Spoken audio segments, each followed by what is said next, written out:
Good afternoon. My name is Melissa Neal Stein, and thank you so much for considering my application to the TEDx Charlotte Talks. I am a North Carolina native. I'm from the hills of North Carolina outside of Hickory, and I currently reside in Huntersville, North Carolina with my husband and our two rescue dogs. And we're also preparing to have a little one here in January. So I really want to give a talk here at TEDx Charlotte because I talk about this idea a lot during my regular work, but I believe that this needs to be talked about more on a greater scale. So professionally, I work in criminal justice reform. I work with communities one-on-one almost every day to help reform their criminal justice systems, their behavioral health systems, and address other issues that are impacting their public safety and community health. However, I've found that as I work with those communities, many of them haven't been talking about this particular idea, and so I think it's something that needs to be talked about more broadly. So this idea originated through my career. It all started when I began my doctorate program in public health, particularly through my concentration in community health. And I came into the field as a bright-eyed person, just hoping to help people. As I began to get involved in the communities that were showing decades of high rates of morbidity and mortality, it became clear that many of them had a disproportionate level of justice involvement. And I then began to really talk about that being a critical issue, that our communities cannot be healthy if they have a high level of criminal justice involvement.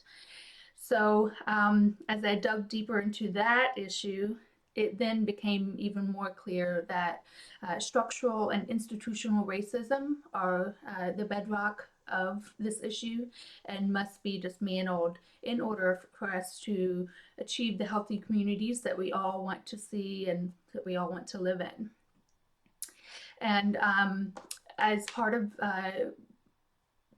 deconstructing the structural and institutional racism, I've recognized that there are opportunities where governmental and criminal justice agencies could give power back in so many ways to the community so that they can begin to self-regulate again and self-govern and actually achieve the health and safety that we all hope to see for them.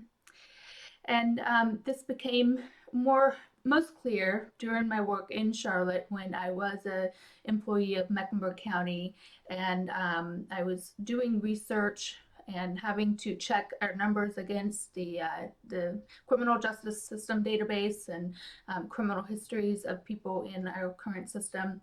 And it was incredibly overpowering when I pulled up criminal history after criminal history and could see the mugshots associated with each account, and was seeing face after face of young men with despair on their faces, seeing children even who were involved in our adult justice system who looked incredibly frightened in their mugshots. I was seeing faces of women who looked like they were carrying the world on their shoulders. I was seeing faces of older men who looked like they were giving up, and their records showed history of years of involvement in the justice system. But what was most disturbing about those images coming up as I pulled up criminal history after criminal history were the number of faces that were Black and brown.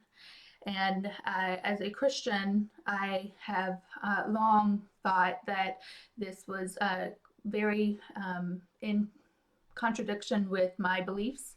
And so, as a white woman, I considered it my responsibility to take what I've seen and what I've learned through my involvement with criminal justice reform and public health, and to push more for a systemic change so that we move power away from our criminal justice agencies and place it back into the hands of community members and community leaders. I have a number of examples and ideas of how to start to do that. Many of these aren't research-based because we aren't seeing this done in a majority of our jurisdictions across the country. But I do think that there is some promising evidence that indicates that some of these strategies could work. There's no one-size-fits-all solution for any community. What I want to push through sharing my idea is that there are ways that government agencies, in particular criminal justice agencies, can start to transfer power away from the agencies back to the communities. That can be through data sharing, that can be through better understanding what community priorities and values are, that can be through understanding the reasons why communities reach out to the justice system, and then supplying those communities with resources so that they can resolve issues on their own. So there are a number of different strategies that could be employed I would like to talk about, but most people aren't thinking in that direction. When we talk about improving the criminal justice system, in many communities, our criminal justice leaders are thinking about, well, how can we grow the system? How can we now add substance use treatment to our jail? How can we add more and more mental health services to our jail? And that is only creating a situation where we are net widening and increasing the number of people coming into our justice system. And so, so that in a nutshell is what the premise of my idea. And I hope that it's something that you are interested in sharing more broadly with the community here in around Charlotte. And thank you again for considering my application.